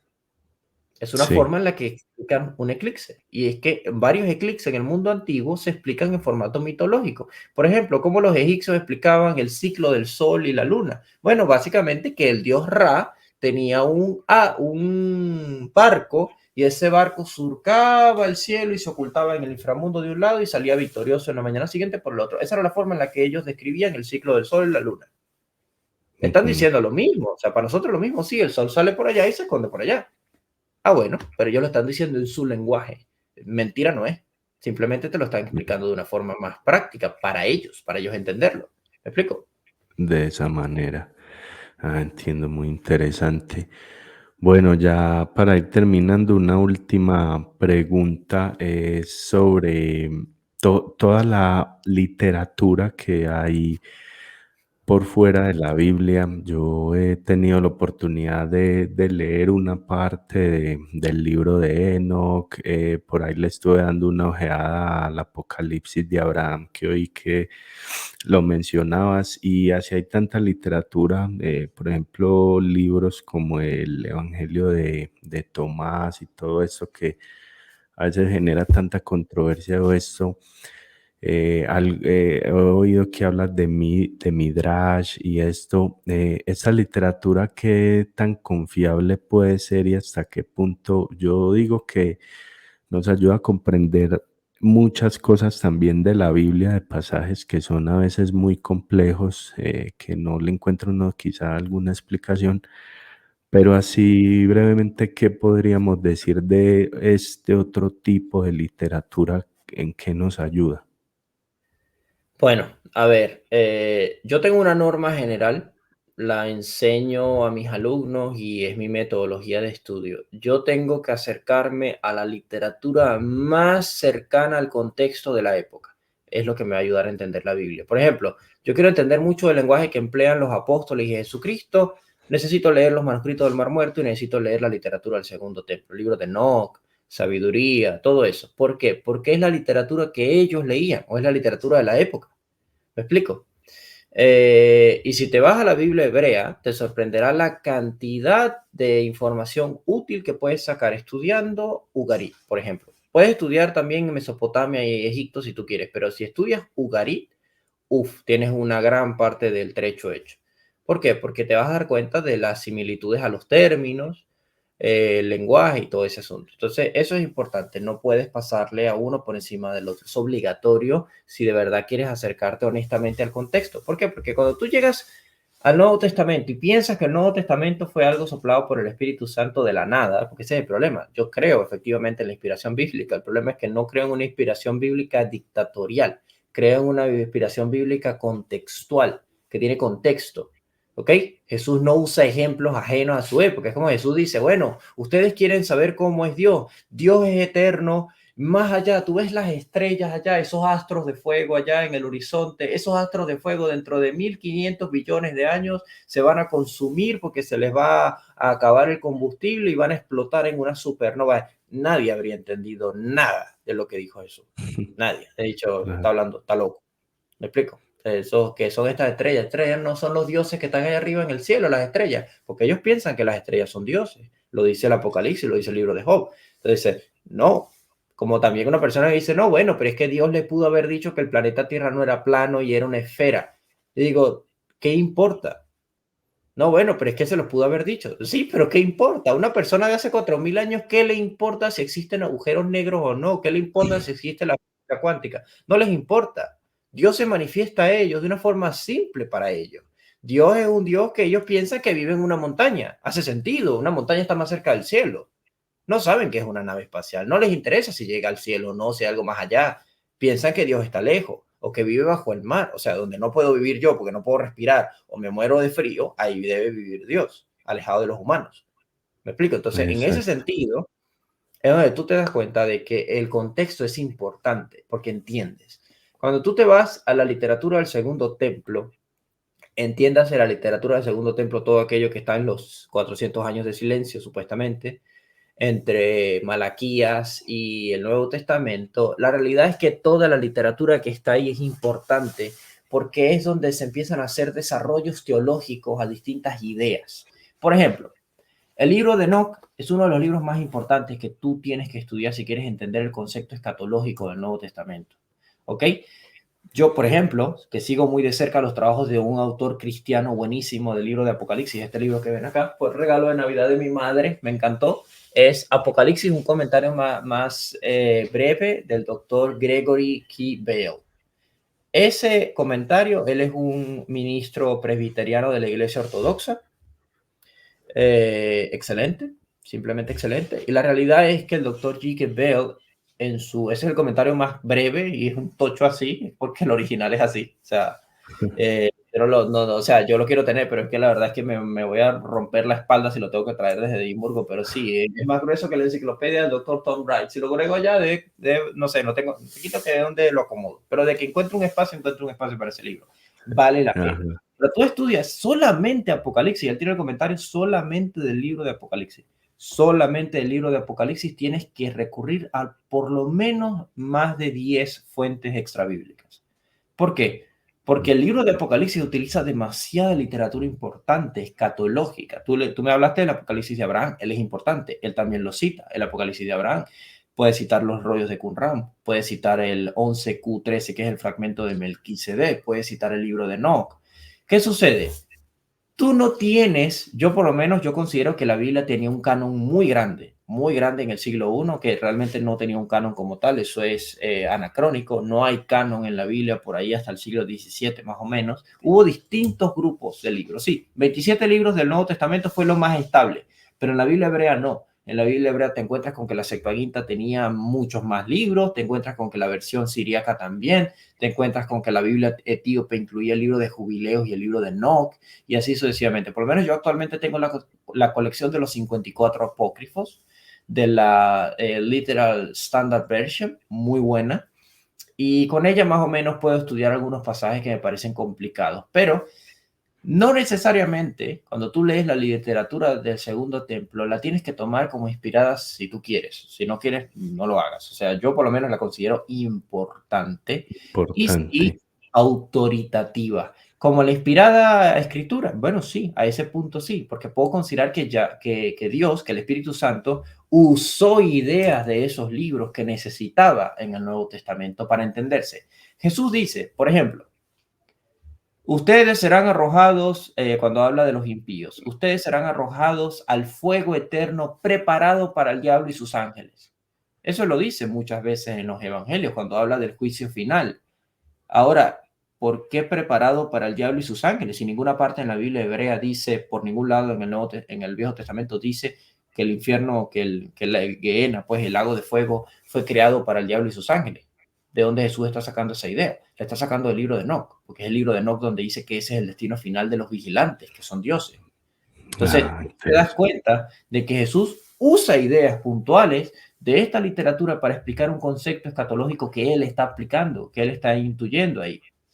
¿Me explico? O sea, la literatura Exacto. del templo es importante, te pone en el Y el contexto. libro de Enoch se menciona en el Nuevo Testamento, Judas, que sabemos pues Bueno, que Judas cita el libro de Enoch, cita el testamento de Moisés, la epístola a los hebreos cita el libro de sabiduría varias veces, cita el Apocalipsis, cita los testamentos de los patriarcas, durante las epístolas de Pablo se citan ideas de Qumran, por ejemplo, Pablo dice qué concordia hay entre Jesús y Belial, entre Cristo y Belial.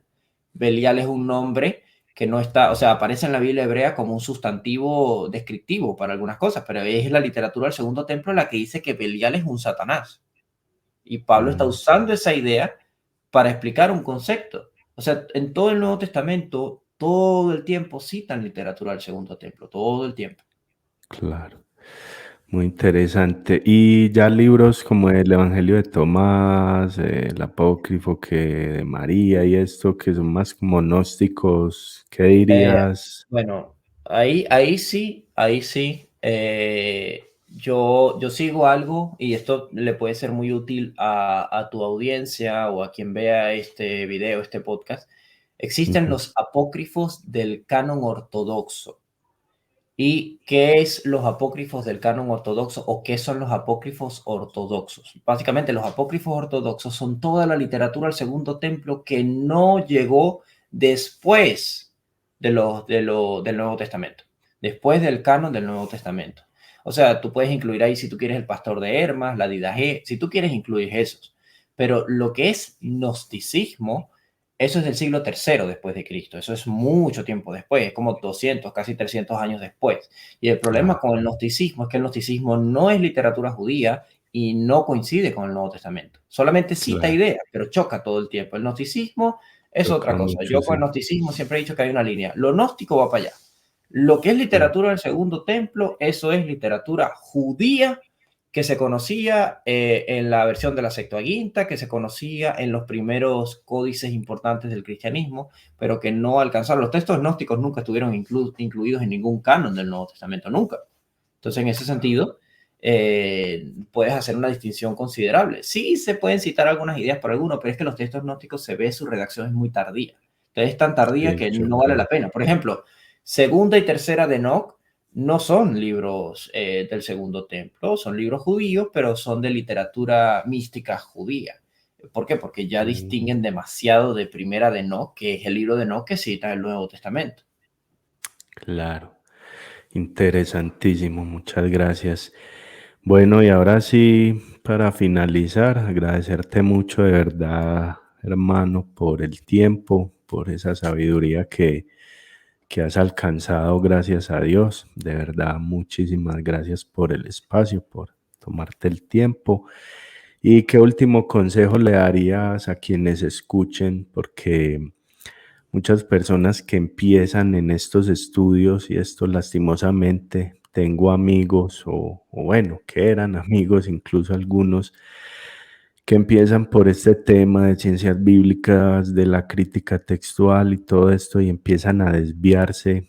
Muchos pierden la fe, ya caen en el agnosticismo, se cansan definitivamente de la fe, se van hacia otro tema más allá.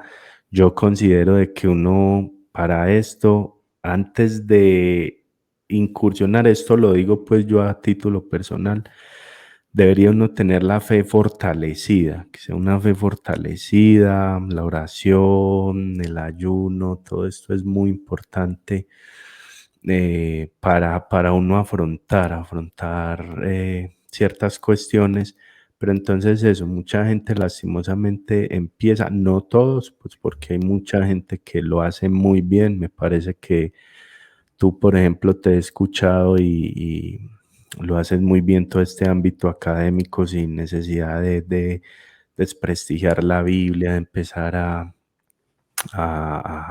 perder la fe y todo eso. ¿Qué consejo le darías a alguien que le interesaría ya meterse en esto más profundo, a indagar? Yo uso mucho una analogía, que es la analogía del buzo, ¿ok? Esa gente que se quiere meter a nadar en el mar y ajá, yo, por ejemplo, yo sufro de talasofobia, a mí me da miedo cuando no sé qué hay en el agua, no me gusta meterme, yo cuando nado, A mí nado con el también. snorkel. Y bueno, a mí no me gustan los ríos, por ejemplo, los ríos me dan miedo, yo le tengo más confianza al mar, porque al menos el mar, sabes, la corriente siempre es la misma. Ahora, Ah, el dato sí, está en que hay gente que literalmente, cuando se habla de ciencias bíblicas, sobre todo porque la gente le tiene una especie de estigma a esto y los ateos se agarran mucho de eso. No, las ciencias bíblicas son herramientas disponibles para ateos, agnósticos, cristianos, judíos, musulmanes. El que quiere usarla es una herramienta. Un martillo lo agarra cualquiera. Ahora, un martillo te puede servir para poner un cuadro, te puede servir para acabar con una pared. El problema que la gente tiene es que hay gente que usa lo que ha aprendido con la ciencia bíblica para destruir. Pero te digo una cosa, hay mucho esfuerzo, mucho en la gente que quiere agarrarse con la fe y acabar con la fe de la gente. Tú te das cuenta que hasta agarran temas ridículos. O sea, no, que si el rey David era homosexual, que si esto, que tú dices, ¿qué tiene que ver? O sea, realmente a mí esa vaina no me interesa. Sí, el personaje podía ser muy libre, muy mente abierta, ok, pero esa es otra época. A mí me interesa saber quién era él, no con quién se acostaba, que ese es el dato cuando la gente estudia los perfiles de los personajes, o sea, le quieren dar un matiz moral, le quieren dar... Yo, por ejemplo, no soy idealista con casi nadie de la Biblia, a mí hay personajes de la Biblia que me caen mal, no los conocí, me caen mal, yo digo, Dios mío, qué tipo tan pesado. Y ajá, pero bueno, ok, Sí, era una persona real. Si esa persona no hubiese sido real, no me habría caído mal. La única persona que me cae bien en la Biblia es Cristo porque es Dios, pero nadie más. Entonces, claro. la realidad cuando tú te vas al matiz bíblico es entender que es agua, agua, agua, agua profunda. Entonces, cuando tú te metes con las ciencias bíblicas, cuando tú te metes con la teología seria, académica, porque esa es la teología que yo manejo, la teología bíblica académica. ¿Qué tiene que ver con académico? Académico es que la base de mi fuente, de mi investigación, es el trabajo de personas que también han tenido una base de fuente, una investigación. No es que esto me lo inventé yo. Ay, Jesús Mendoza ahorita sacó locuras de la cabeza. No, te puedo dar más de 30 nombres ahorita que me vengan a la mente de personas que piensan lo que yo he propuesto, que han dicho lo que yo he propuesto, que han hablado del tema. Concilio Divino tienes al doctor Mark Smith, tienes a la doctora Margaret Barker, Charles Kinsey, Andre Orlov, Harold Hanna, Michael Heiser. ¿Quieres hablar de la Trinidad? Tienes a Michael Bird, Craig Evans, tienes a Larry Hurtado, tienes la tesis de los dos poderes en el cielo, muchos más. ¿Quieres hablar de la historia bíblica? Ya mencioné a Richard Elliot Friedman, Jay Clifford, puedes irte también por Emmanuel Top, si quieres meterte en crítica textual del Nuevo Testamento, vete por Bruce Metzger. O sea, te puedo hablar de textos, de títulos y de libros que tarde o temprano vas a llegar a un punto. Vas a llegar acá, manéjate con ellos. Yo, por ejemplo, tengo una preferencia a los eruditos cristianos porque a diferencia de los ateos no dan por sentados las cosas. Es una cosa que a mí me da rabia del ateísmo académico, es demasiado, esto es así y listo. El cristiano puede darle oportunidad a la posibilidad y bueno, y sí, tal vez sí, tal vez no. No es Exacto. tan cerrado. En ese sentido, por ejemplo, yo recomiendo muchísimo más los trabajos de Tom Wright, por ejemplo, o de Michael Bird, o de John Dominic Crossan, o cualquiera de ellos, antes que Bart Ehrman, aunque le tengo mucho respeto al doctor Ehrman y sé que es un gran crítico textual, pero es es muy extremista con sus planteamientos, porque como es Extremista. ateo, yo siento Ujú. que habla desde el prejuicio, y a mí no me interesa leer prejuiciados, a mí me interesa leer algo útil. Entonces, y sobre todo que me deje una enseñanza, ¿no? Claro. Entonces, cuando nos vamos al caso de la Biblia, la gente tiene que saber que es agua profunda, es mucha agua profunda. Si tú no sabes nadar, no te metas en el agua profunda. Métete poquito Exacto. a poco, métete con unos snorkel cuando sepas que te vas a meter. Yo sí sé. Mira, en el agua profunda, para que la gente entienda este aspecto, que es lo que sucede muchas veces con los que terminan siendo agnósticos de eso, te metes en agua profunda, te vas a la parte negra y te ahogas. Es muy oscuro. ¿Ok? Porque Muy hay cosas que oscuro. no son 100% claras, hay otras que sí son muy claras, que te puedes quedar arriba y no pasa nada. Estás viendo el mar igualmente. El mar no es solamente lo hondo, el mar es todo. Entonces, si tú me dices a mí acá que te interesa el Jesús histórico, pero nunca estudias a un planteamiento del Cristo, del perfil cristológico, de la cristología angelomorfa, de los dos poderes en el cielo, de la devoción del cristianismo primitivo, difícilmente conociste a Cristo. Porque Jesús histórico es uno de los perfiles.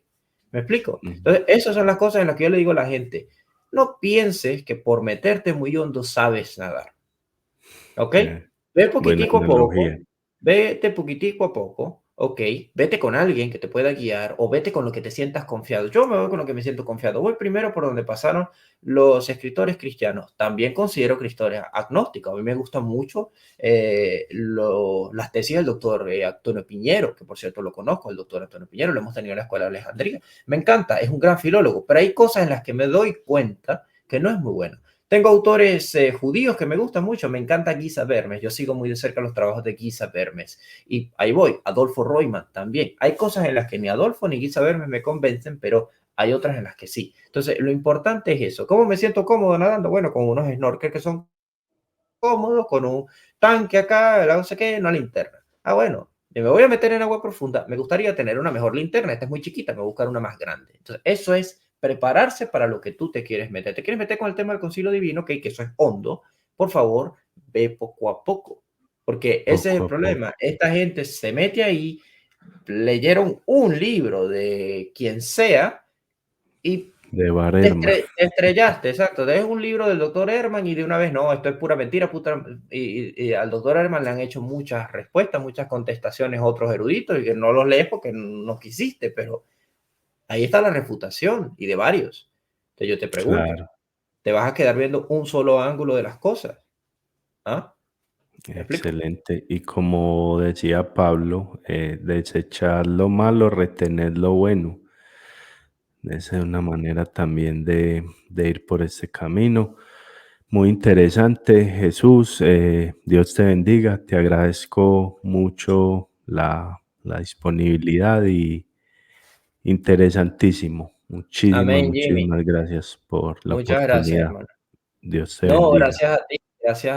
Fue un honor haber compartido contigo este rato. Creo que las preguntas que has hecho son preguntas, vamos a decir, legítimas. El mundo cristiano tiene que acercarse a este tipo de cosas. Y yo te digo una cosa, aquí a título personal, el cristianismo tiene dos enemigos. Y te lo digo yo que lo sé, tiene dos enemigos.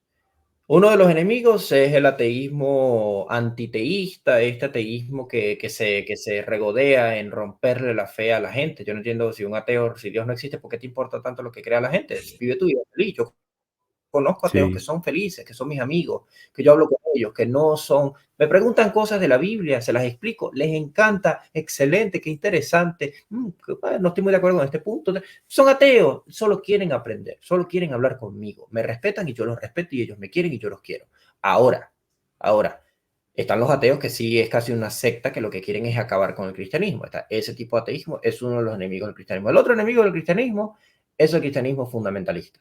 ¿Ok? Que lamentablemente fundamentalista. tengo que señalarlo. ¿Por qué? Porque es un cristianismo que su intención es mantener ignorante a la gente. Realmente no quiere aceptar que hay base de todo esto que se está diciendo, que se puede creer en la Biblia de esta forma, con solidez. Pues yo soy uno que cree que tú puedes leer la Biblia con criterio, entendiéndola, entendiendo su contexto, no juzgando los libros de la Biblia, entendiendo el matiz, todo. Por ejemplo, esos comentarios que ves allí, que son de muchos colores, esos que ves allá atrás, todos esos. Sí, Mi colección no está completa, poco a poco voy comprando más, lo que pasa es que son caros.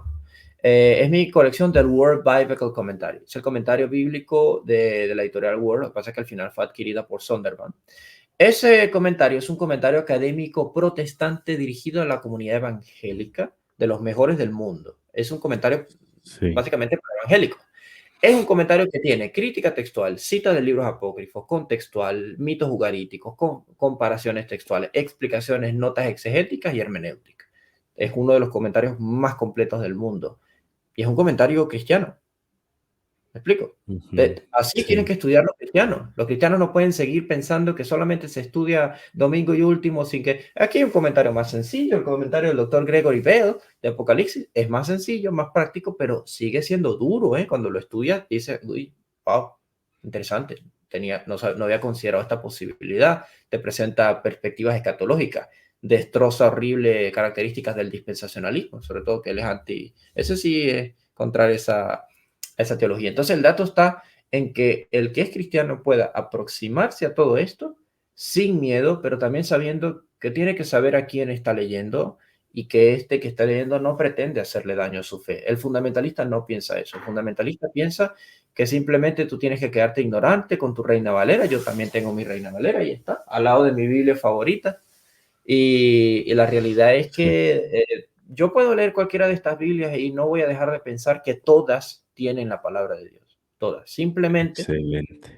viendo que todas tuvieron un desarrollo distinto, un canon distinto, una perspectiva distinta, pero todas, se supone, si creemos en el Espíritu Santo y si creemos en la inspiración bíblica, tienen una única intención, que es presentarnos la vida, la muerte, la resurrección y la venida de nuestro Dios. Entonces, bueno, empecemos a Claro que tomarnos sí. eso en serio y dejar de tenerle miedo y bueno, a estos dos enemigos del cristianismo hacernos a un lado, porque ser ignorante no es sano y Ujú. ser enemigo de la creencia de los demás tampoco. Créanme que son personas muy infelices. Así es. Y ¿qué tus redes, qué nos puedes, sabemos pues de que eres profesor en la escuela de Alejandría, em, ¿cómo son las redes? ¿Cómo te buscan todo tu material? A mí me pueden encontrar en general en la página, el Instagram, el WhatsApp, perdón, el Instagram, el canal de YouTube y el canal de Telegram tienen el mismo nombre, Escuela de Alejandría, pero Alexandría con X. A eso, Alexa. Escuela Pero de eso, Alexandría con X, no con J. Escuela de Alexandría. Yo tengo mi propio canal que se llama El Profesor Joshua. El problema es que es un canal que no lo he iniciado como tal. Mi intención es hacer allí, ¿cómo se dice? Reacciones y explicaciones a las historias de algunas películas cristianas, como El Príncipe de Egipto, Noé, y además como me gustan los cómics y las figuritas de Marvel y de DC, pues hablar un poquito de ese asunto. Y si me excelente. quieren encontrar a mí personalmente, bueno, pueden conectarse con mi canal del profesor Joshua o pueden irse al canal de Telegram, aunque el canal es más que nada divulgativo, pero también hay un canal que se llama el profesor Joshua. Sí. Y nada, cualquier cosa, si tú quieres, para que sea más fácil, cuando subas esto, te dejo mis datos para que tú los compartas junto al video, ¿te parece? Ah, perfecto. Excelente, me parece. Así será. Bueno, Jesús, Dios te bendiga. Muchas Amén. gracias, hermano. Un Feliz placer. resto de noche. Placer. Vale, mi Gracias. hermano, un saludo. Hasta luego. Gracias.